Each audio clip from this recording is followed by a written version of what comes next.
देखिए रहीम जी, एक बात साफ है कि बंगाल की कुर्सी का सफर जो है ये दक्षिण बंगाल तय करता है। यानी ये जो दूसरा चरण का जो पोलिंग चल रहा है यह काफ़ी अहम है दोनों पार्टी के लिए।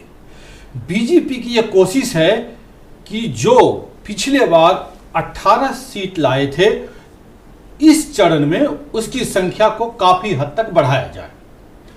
वहीं ममता दीदी यानी टीएमसी की यह कोशिश है कि जो पिछले बार 123 सीट लाए थे उसे और बढ़ाया जाए, यानी उसे कम नहीं होने दिया जाए। तो इसी जद्दोजहद के लिए यहाँ पे आरोप और प्रत्यारोप तय करते हैं। चुनाव आयोग अपने सुरक्षाकर्मी को कितनी संख्या में कहाँ करना है यह टीएमसी से या ममता बनर्जी से पूछकर नहीं किया जाता है, क्योंकि इस समय चुनाव की सारी जवाबदेही निर्वाचन आयोग पर है।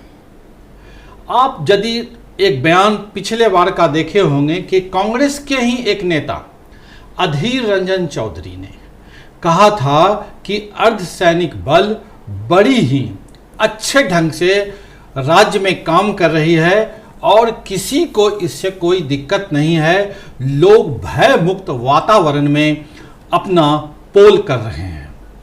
यानी कांग्रेस ने भी सीआरपीएफ यानी अर्धसैनिक बल की शिकायत नहीं की, वहीं लेफ्ट ने भी इसकी शिकायत नहीं की, वहीं ओवैसी की पार्टी ने भी इसकी शिकायत नहीं की। यानी जो प्रॉब्लम है वह ममता दीदी को ही है। यानी कहने का अर्थ यह हुआ कि ममता दीदी कहीं न कहीं वो कुछ अनहोनी की घटना से घबराए हुए है, जिसके कारण से वो कभी निर्वाचन आयोग, कभी बीजेपी, कभी अर्धसैनिक बल, यानी किसी न किसी पे अपना जो गुस्सा है, अपना इजहार है वो करने की कोशिश कर रही है। यदि पिछले में कई चुनाव में आप देखे होंगे तो ममता दीदी 2 बजे के बाद वोट डालने निकलती थी, तब तक वो अपना मॉनिटरिंग करते रहती थी और उसके बाद निकलती थी, लोगों से मिलती थी। लेकिन इस बार उसकी बेचैनी इतनी ज़्यादा है कि वह सुबह से ही निकल गई और उन्होंने सुबह में जो स्टेटमेंट दिया कि हम सभी बूथ पे घूमेंगे और किसी को कोई दिक्कत नहीं होने देंगे, जो टीएमसी कार्यकर्ता को रोकेगा हम उसके लिए भी बात करेंगे। यानी कहने का अर्थ ये हुआ कि जो ममता दीदी 2 बजे निकलती थी इस बार वह सुबह में ही निकल गई। यदि भवानीपुर का आप कॉन्स्टिट्यूंसी का आप आंकड़ा देखें तो यह तो नाक की बात है। अगर वहाँ से दीदी किसी न किसी कारण से हार गई तो इनके लिए बड़ी शर्मिंदगी होगी, जैसा कि पिछले बार नंदीग्राम में हुआ था। क्योंकि भवानीपुर में हम देखेंगे कि 42% बंगाली हिंदू है और 34% गैर बंगाली हिंदू है। गैर बंगाली हिंदू का मतलब मारवाड़ी, गुजराती, बिहारी, यूपी और यानी 42%, 42% बंगाली हिंदू मतलब कोर बंगाली और 24% मुस्लिम वोटर्स हैं भवानीपुर के। यानी दीदी को डर है कि यदि ये हिंदू वोटर कहीं खिसक के बीजेपी की ओर चले गए तो हमारे लिए यह संकट हो जाएगा। इसी को बचाव करने के लिए, इसी को उसे दबाने के लिए और लोगों को ये बताने के लिए हमें किसी प्रकार की कोई दिक्कत नहीं हो रही है और लोगों को, अपने कार्यकर्ताओं को मनोबल को बढ़ाने के लिए उन्होंने अर्धसैनिक बल, उन्होंने बीजेपी, उन्होंने ये कर दिया कि जो चुनाव आयोग है वह बीजेपी की तरह मशीनरी की तरह काम कर रही है। ऐसा हो सकता है कि 1% भी चांस नजर आते हैं जो अर्धसैनिक बल या सीआरपीएफ या जो भी फोर्सेस वहां पर तैनात है, ये किसी एक पार्टी के लिए काम कर सकती है?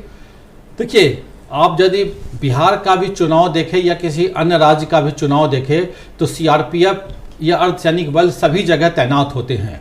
उसका काम यह है कि लॉ एंड ऑर्डर को कि वहाँ पे कोई दिक्कत नहीं हो, यानी जो वोटर बूथ पे आए हैं उसको किसी भी प्रकार का कोई दिक्कत नहीं हो। सीआरपीएफ का इतना ही काम होता है और वो अपने काम करने के लिए ड्यूटी बजा रहे हैं।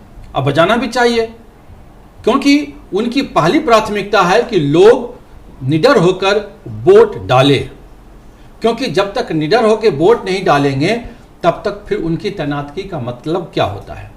यदि पिछली बार का ही आप चुनाव का जो इलेक्शन मतदान हुआ था उसमें कितनी हिंसा हुई थी जो किसी से छिपी हुई नहीं थी।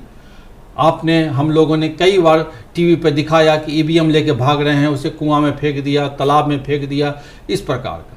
लेकिन पहले चरण में यदि पिछले रक्त रंजित चुनाव को देखे तो उस मामले में तो 0% हुआ। शब्द बड़े गहरे हैं आपके, रक्त रंजित चुनाव होते हैं, क्योंकि पश्चिम बंगाल में जब भी चुनाव हुए हैं ये इस तरह की हिंसा है जहां पर लोगों का मरना ये देखा गया है। 24 परगना जहां से ये खबर आई थी कुछ देर पहले हमने आपको दिखाई, बीजेपी उम्मीदवार की गाड़ी पर हमला, गाड़ी में तोड़फोड़, और बंगाल में भाई अब कुछ समझ में नहीं आ रहा, सब एक दूसरे पर इल्जाम लगा रहे हैं। देखिए, बंगाल चुनाव में जो है, जो हम लोग कहते हैं डर का फैक्टर, कई एक्सपर्ट ये मानते हैं, जो चुनाव के जानकार है, कि बंगाल चुनाव में 30% वोट जो है वो डर का फैक्टर इस पर प्रभावित करता है। और डर का फैक्टर मतलब है कि 30% वोटर को किसी न किसी रूप से डरा करके, धमका करके वोट को मतदान नहीं करे, उसके रोकने की पूरी व्यवस्था वहाँ का एक परिपाटी है। वहाँ पे यदि आप देखे होंगे कि पिछले कई चुनाव में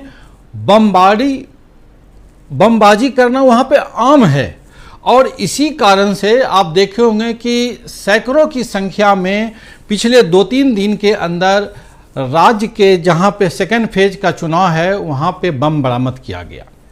यानी बम पटक करके, उसे फोड़ करके लोगों को डराने का ये एक प्रयास होता था।